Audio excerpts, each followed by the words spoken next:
Olá pessoal, eu sou o Marcelo Apson e sejam bem-vindos ao canal Literário. Hoje nós vamos conversar sobre este clássico moderno. Como assim, Marcelo? Quem me acompanha aqui sabe que o foco do canal é nos grandes clássicos da literatura, ou seja, aqueles que os autores já faleceram faz tempo e continuam sendo lidos. Este daqui, Pachinko, foi escrito pela autora Min Jin Lee, que é viva, é uma autora sul-coreana que mora em Nova York. Mas este livro já recebeu diversos prêmios, tendo sido recomendado inclusive pelo ex-presidente norte-americano Barack Obama, que disse, abre aspas, que aqui temos uma história poderosa sobre resiliência e compaixão. Portanto, já sabemos que ele tem muito potencial como um futuro clássico. Portanto, quem é Min Jin Lee? Por que o nome inusitado Pachinko? Quais são os temas dessa obra? Fique comigo até o final, vamos descobrir juntos. Mas antes, se você é novo no canal e gosta de resenhas de grandes clássicos da literatura, inclusive obras modernas que prometem ser clássicos, book hauls, dicas e muito mais, não se esqueça de já se inscrever, deixar sua curtida, ligar os sininhos para ficar por dentro dos lançamentos de vídeos que são feitos todos os domingos às 17 horas. Lembrando que comprando qualquer obra que exposta ou qualquer outra, desde que pelos links abaixo, você apoia o canal com uma pequena comissão, sem pagar nada mais por isso. Desde já eu agradeço seu apoio. E um último recado, se você não quiser perder nenhuma oferta de livro, não deixe de participar do nosso canal do Telegram, o link está abaixo. Vamos lá? Min Jin Lee nasceu em 1968 em Seul, na Coreia, mas logo aos 7 anos ela se mudou para Nova York com a sua família e lá se radicaram. Para quem nunca ouviu falar da obra Pachinko, ela vai tratar de gerações de coreanos que emigraram da Coreia para o Japão em busca de condições melhores de vida, mas sofreram muito racismo e discriminação ao longo de sua estadia no Japão. E eu muito me questionei como que a autora escreveu tudo isso sem ter vivido tudo isso, né? Porque é uma coisa que desculpa se eu volto nesse ponto, mas eu costumo falar bastante aqui no canal. Por mais que estamos lendo ficção, geralmente aqui, né, no canal, as obras são sempre inspiradas em experiências pessoais do próprio autor. E se ela nasceu em 1968 e aos 7 já estava em Nova York, então como pôde escrever um livro sobre gerações, né, de coreanos no Japão desde o começo do século XX, ou seja, lá pelo ano 1900?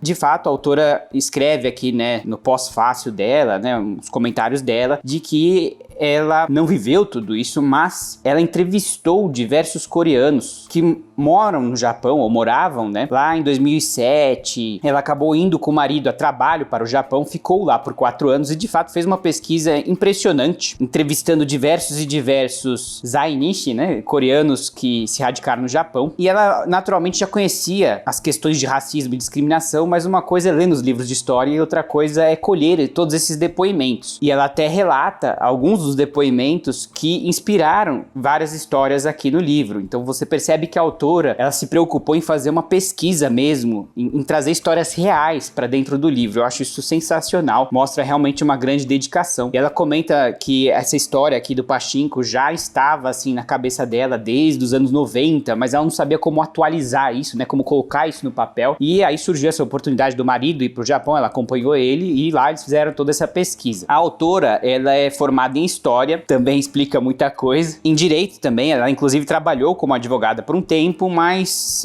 a rotina não lhe agradou, né?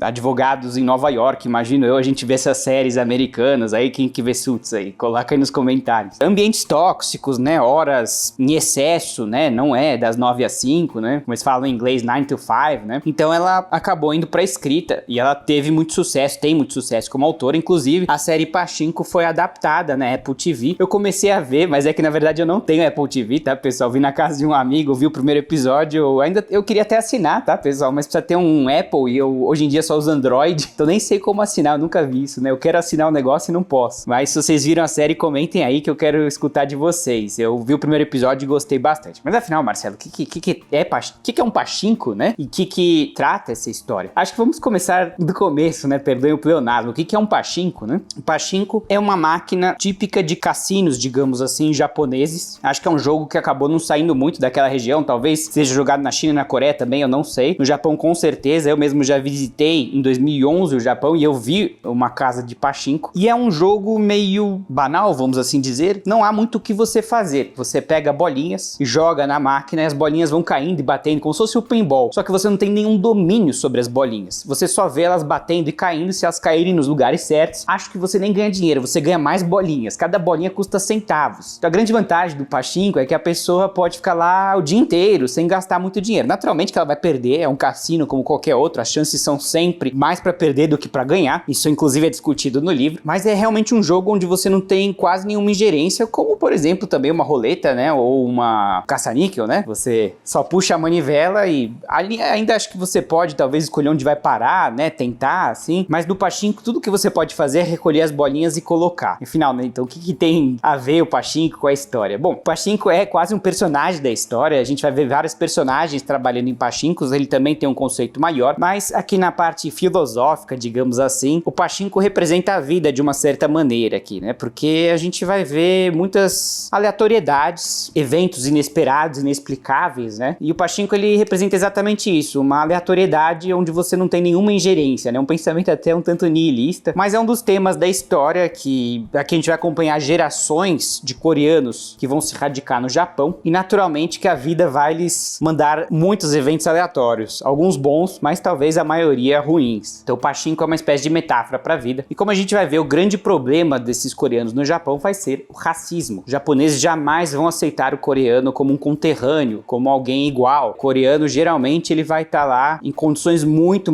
piores, vai ter que pegar os subempregos, vai morar em bairros piores. A gente vai analisar tudo isso aqui na obra, mas como vamos ver aqui, um lugar que vai acolher todos os coreanos é o pachinko, porque é tido justamente como um emprego também sujo, digamos assim, né? O pachinko é tido como algo da máfia, que nem sempre é verdade. É verdade que podem ter pachinkos que são administrados por máfias, né? Por yakuzas, mas nem sempre é o caso, né? Não há coisas necessariamente ilícitas. É verdade que o jogo de azar ele é proibido em alguns países, aqui no Brasil, por exemplo, se eu não me engano, mas não há nada intrinsecamente ruim ali, até porque também quem vai num pachinko não tem a ilusão de que vai ficar rico, tá, pessoal? Eu tenho essa visão de que as pessoas que estão indo lá, geralmente pessoas já aposentadas, que não têm, digamos, o que fazer em casa, é um ambiente de socialização, a pessoa sabe que vai perder dinheiro lá, mas ela sabe também que vai perder muito pouco, porque ela vai ali colocar aquelas bolinhas de centavos. Claro que talvez tenha alguém lá que vai jogar compulsivamente, mas assim, a pessoa tá indo lá pra se divertir, é isso. Às vezes ela vai ganhar, vai comemorar, né, mas ela tá lá pra socializar, pra sair um pouco de casa, né. Então nesse sentido eu entendo que ele presta um serviço importante, particularmente a parcela da população que já não está mais trabalhando, né, e procura alguma espécie de refúgio. Acho que a grande questão é qual é a porcentagem de ganho e porcentagem de perda, né? Acho que é aí que tá o pulo do gato, né? Tudo bem, eu acho, você colocar mais porcentagem de perda, afinal, se você pôr mais porcentagem de ganho, a casa vai à falência, mas, né, onde que fica isso, né? Será que é 10% de chance de ganhar, 90% de perder, ou é 45, 55, né? Tem uma grande diferença aí. Mas vamos à história. O que eu achei muito legal dessa obra é que você justamente vai ver todas essas gerações. E a gente começa num vilarejo de pescadores em Yeongdo, uma ilhazinha que fica a uma travessia de balsa de Busan, né? Busan é a cidade portuária da Coreia do Sul. E aqui ele vai inclusive tratar de uma época antes da divisão das Coreias, né? Coreia do Sul, Coreia do Norte. Mas a gente vai chegar nessa parte também. A gente vai atravessar vários períodos da história. Naturalmente, esse é um vilarejo muito simples, né? Você tem ali pescadores, tanoeiros, as pessoas trabalham pela subsistência. É realmente uma aldeia, né? Onde a pessoa vai pescar para comer aquele peixe, vai vender um pouquinho, é claro, tem um comércio assim, né? Mas é um lugar muito simples, assim, né? Onde talvez a Revolução Industrial não chegou. Um lugar onde as pessoas têm que trabalhar muito para sobreviver. E aqui ele começa contando a história de Rune, uma criança que nasceu com o lábio leporino e com um pé torto. E imaginem, né, nessa aldeia bastante tradicional, né, em que os casamentos eram feitos através de casamenteiros, né? O Rune era tido como um caso perdido, vamos dizer assim. Mas a família tinha alguma condição financeira, né? Não era rica, mas tinha uma condição talvez melhor que os demais habitantes. Então quando o Rune cresceu, ele conseguiu sim um partido, digamos assim, né? A Yangjin, e eles vão se casar e vão ter vários filhos que vão morrer, infelizmente. Mortalidade infantil, sem dúvida, era um grande problema de antigamente e ainda é em países mais subdesenvolvidos. Mas uma filha vai sobreviver, que é a Sunja, que ela vai ser talvez a grande protagonista da história. A Sunja vai crescer e ela vai se envolver com um rapaz mais velho que vai, de certa maneira, seduzi-la e ela vai se apaixonar por ele, mas no momento em que ela engravida dele, ele lhe revela a verdade, que ele, na verdade, ele é casado com uma japonesa lá no Japão, mas por incrível que pareça, ele ainda quer mantê-la como amante, quer sustentá-la. Ele, na verdade, ele é muito rico, ele sim participa da Yakuza, ele tem ali atividades muito suspeitas no Japão, ele é muito rico, mas a Sunja, embora muito simples, muito humilde, ela tem os seus valores, ela não vai se vender por dinheiro, né, ela deixa isso muito claro, ela poderia aceitar, seria muito cômodo pra ela, né, pra alguém que não tem condição nenhuma aceitar um arranjo desses, mas ela bravamente diz, não, eu não, né, não tô procurando isso, eu quero realmente formar uma família, né, meus pais me ensinaram valores, etc. Só que agora ela tem um problema, né, ela é pobre, ela tem uma criança bastarda, vamos assim dizer, e com quem que ela vai casar? E ela trabalha na hospedaria da mãe, o Rune faleceu, né, ele tinha o lábio leporino e o pé torto, mas isso, infelizmente, muitas vezes vai indicar problemas de nascença, né, e o Rune, então, ele tinha uma saúde mais frágil e ele morreu de tuberculose. Tudo isso estou falando nas primeiras páginas, tá, pessoal? O livro aqui tem umas 500 páginas, eu preciso contar um pouquinho do começo pra vocês poderem entender, mas não se preocupem que eu não vou dar spoilers, acontece muita coisa, assim, inúmeros eventos aqui, mas a questão é que a Sunja agora tem esse problema, assim, né? Ela vai ter um filho, todo mundo sabe que, a princípio, ela não tem um marido, né, então ela dispensa o Kohansu, né, que é esse indivíduo aí que seduz ela, né, então agora ela tá sozinha, mas ela vai conhecer um pastor. Essa é uma história que tem muitas referências bíblicas, a gente vai ver vários nomes bíblicos, inclusive em coreano, eu achei isso muito legal, coreano ou japonês, eu não sei, né, tem uma personagem que chama Mosazu, que é Moses, né, Moisés, tem o Yoseb, que é Yosef, né, José, tem o Isaac, então tem vários nomes bíblicos, né, e justamente ela vai se casar com o Baek Isaac, de novo, tá, pessoal, primeiras páginas aqui, e esse Baek Isaac, ele sabe da história toda, como ele também tem uma saúde frágil, e ele é uma pessoa muito, assim, bondosa, né, ele olha pra Sunja pelo que ela é, né, uma pessoa boa, sincera, simples, mas muito trabalhadora, muito honesta, e ele se apaixona por ela e decide adotar o filho pra ele, e juntos eles vão em busca de condições melhores para o Japão, para Osaka, e é lá que, digamos, que a história realmente começa, porque eles vão formar uma família, e esses filhos que eles vão ter mais filhos, então a gente vai acompanhar várias gerações, e a gente vai acompanhando os desafios de cada geração, começando com a própria Sunja e esse Isaac, que é o pastor, né, que ela se casa, eles vão se mudar pra Osaka, porque lá Isaac tem um irmão, Yoseb, só que a gente logo vê onde moram os coreanos, no bairro de Ikaino, um bairro muito pobre. O que me chocou foi que o vizinho deles, né, lá em Ikaino, de Sunja e Isaac, né, e Yoseb, ele criava porcos. Então imagine as questões de saneamento, né, e é realmente triste, né, que o Yoseb vai descrevendo a sua rotina, de que ele é supervisor, né, de uma fábrica de um japonês, e o japonês paga pra ele metade do que ele pagaria pra um japonês fazendo exatamente o mesmo serviço. Acho que inclusive tem outro supervisor ali na fábrica japonês que ganhou o dobro do salário dele fazendo exatamente a mesma coisa. Então, pra complementar a renda, ele ainda tem que fazer reparos de máquinas por fora. Enfim, ele trabalha muito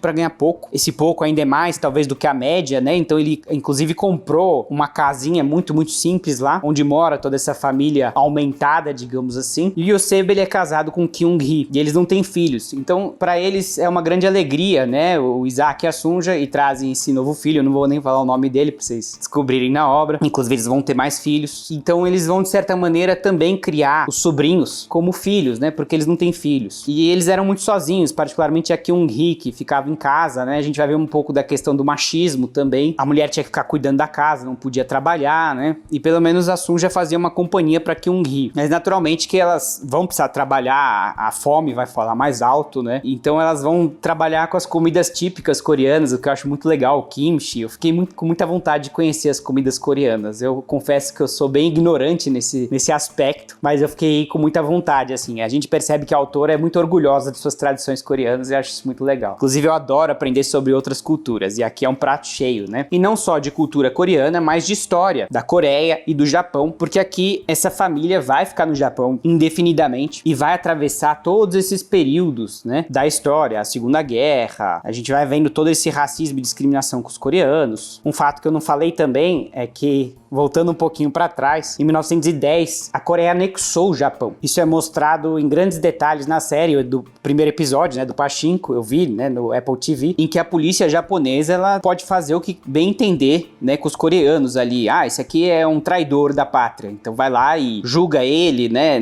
é tudo arbitrário, é uma ditadura mesmo, e é muito triste ver tudo isso, né, e mesmo assim os coreanos foram pro Japão porque a Coreia realmente estava atravessando uma crise fortíssima e o Japão tinha muito mais oportunidades, com todo o racismo, né? Quer dizer, é triste você imaginar isso. O povo oprimido ir para a terra do opressor em busca de condições melhores. Quer dizer, eu não tô naturalmente julgando, é porque eles realmente não tinham outra opção. E de certa maneira os japoneses, apesar de todo o racismo, imagino que queriam receber os coreanos, afinal, pagando metade do salário, como eu disse, né? É claro que eles querem que eles venham, né? E eles vinham, porque mesmo assim eles talvez tinham condições de vida melhor do que lá na Coreia. Particularmente, depois da divisão das Coreias, a gente vai vendo que a Coreia vira uma espécie de tabu, assim, né? Muitos querem, obviamente, voltar para sua pátria, eles têm saudades da família, né, que lá ficou, mas eles são alertados várias vezes por outros coreanos, olha, não volta, aí lá tá ruim o negócio, entendeu? Quer dizer, com a divisão das Coreias, a coisa ficou, a gente vai acompanhando esses períodos, né, e particularmente a Segunda Guerra, as personagens vão sofrer as consequências da guerra, né, e elas não têm absolutamente nada a ver, quer dizer, eles são coreanos no Japão, eles não são parte do conflito, digamos assim, mas vão sofrer. E o que é interessante é que, como eu falei, a gente vai vendo todo esse racismo e discriminação de geração em geração, porque os filhos vão participar da escola, né, os filhos desse casal, e na escola eles vão sofrer bullying por serem coreanos. E os filhos crescem, vão procurar empregos, e tem um momento aqui muito absurdo, né, onde um desses filhos vai buscar um emprego e o patrão fala, olha, mas você é coreano, você tem um pouco de cara de coreano, a gente não contrata coreanos aqui. Quer dizer, olha como eles não tinham nem pudores, né, em esconder tudo isso. A gente sabe que o racismo hoje, ele ainda existe, mas de uma maneira velada, né. Infelizmente, eu pesquisei bastante sobre o assunto e a gente vê muito isso. Pessoas de cor de pele mais escura vão procurar empregos e é muito comum o entrevistador falar, olha, legal, gostei do seu currículo, nós vamos dar uma analisada e a gente te retorna qualquer coisa, né. O que acontece é que fica difícil da pessoa saber se ela foi rejeitada realmente por alguma questão no currículo, na carreira ou simplesmente pela cor de pele. Mas ela acaba percebendo que os colegas ali que têm a mesma formação, o mesmo nível educacional, mesmas qualificações passaram e ele não. Então, nos dias de hoje, o racismo ele existe, mas ele é mais velado. Ele também existe de maneira mais aberta, mas a gente vê aqui na história como eles eram 200% transparentes, né? Eram outros tempos, é muito triste. E o que vai acontecer é que muitas personagens vão querer ocultar a sua identidade coreana, se passarem por japoneses, até porque eles vão aprender o japonês, muitas vezes de uma maneira muito fluente, né? E então vão conseguir esconder qualquer sotaque para simplesmente sobreviverem. E como eu disse, o pachinko vai ser uma espécie de último refúgio, né? Aquele emprego rejeitado pelos japoneses, porque eles falam, não, isso aí é uma coisa suja, eu não quero ter nada a ver com isso. E ele serve como refúgio. Quando tudo falhou, o pachinko vai, de certa maneira, abraçar os coreanos. Acho que eu falei bastante da história, e como eu disse, você vai atravessar períodos históricos, a gente vai ver a bomba atômica em Hiroshima e Nagasaki, né? Prato cheio pra quem gosta de história, como eu, especialmente na literatura, né? Eu sempre falo isso, eu gosto muito quando você aprende história através das personagens, através da literatura, é muito mais divertido, né? Mas e a prosa, Marcelo, como é que é? Bom, a autora escreve muito bem, é uma prosa simples e direta, sabe? Sem grandes floreios, assim, né? Ela, naturalmente, às vezes vai dar uma descrição da paisagem, um pouquinho mais, né, detalhada, mas é uma prosa bem direta. Me lembra muito a Sylvia Plath, me lembra muito a Annie Ernaux, uma prosa mais simples, né, sem grandes rebuscamentos, se se pode dizer isso, mas muito envolvente, sabe? Você não quer largar. Eu lembro que eu li esse livro no final de 2023 e li muito rápido, gente. Ele tem 500 e poucas páginas, mas assim, eu devorei ele. Prestei pra minha mãe, que também leu muito rápido, então eu altamente indico. E vamos ler um pouquinho aqui, pra vocês conhecerem a prosa da autora. E por que não a primeira página? Yeongdo, Busan, Coreia. A história falhou conosco, mas não importa. Na virada do século, um pescador idoso e sua mulher decidiram receber hóspedes em sua casa para ganhar um dinheiro extra. Ambos haviam nascido e crescido na aldeia de pescadores de Yeongdo, uma ilhota de 8 km de extensão junto à cidade portuária de Busan. Durante seu longo casamento, a mulher deu à luz 3 filhos, mas apenas Huni, o mais velho e mais fraco, sobreviveu. Huni nasceu com fenda palatina e um pé torto, porém era dotado de ombros largos, corpo atarracado e pele dourada. Na juventude ainda conservava o temperamento amável e sério da infância. Quando cobria a boca deformada com as mãos, algo que fazia por hábito sempre que estava diante de estranhos, Huni lembrava a beleza do pai, pois ambos tinham os mesmos olhos grandes e risonhos. Sobrancelhas escuras adornavam sua testa larga, perpetuamente bronzeada pelo trabalho ao ar livre. Como os pais, Huni não era um falante muito ágil, e algumas pessoas cometiam o erro de achar que, porque não falava muito rápido, ele sofria de algum problema mental, mas isso não era verdade. Em 1910, quando Huni tinha 27 anos, o Japão anexou a Coreia. O pescador e a mulher, que eram parcimoniosos e muito trabalhadores, decidiram viver à margem dos aristocratas incompetentes e governantes corruptos do país, que tinham entregado a nação aos ladrões. Quando o aluguel da casa voltou a subir, o casal deixou o próprio quarto e passou a dormir no vestíbulo junto à cozinha para aumentar o número de hóspedes. Aqui vai falar um pouco da hospedaria, né, que o Rooney herdou dos pais e que na verdade era aquela coisa, assim, eles moravam lá no menor quarto e alugavam todos os demais para fazer a renda. Esse livro foi escrito em 2017 pela Min Jin Lee e ele recebeu vários prêmios e avaliações positivas dos mais diversos jornais do mundo. Eu não tenho dúvida de que esse livro um dia vai ser um clássico, que ele vai continuar sendo lido por gerações, porque a mensagem que ele carrega é eterna, né? É uma mensagem de luta, de resiliência. Apesar de todas as adversidades, ela vai passar o seu legado adiante. Gostou dessa resenha? Curta e compartilhe. E não se esqueça de se inscrever para mais. Um grande abraço.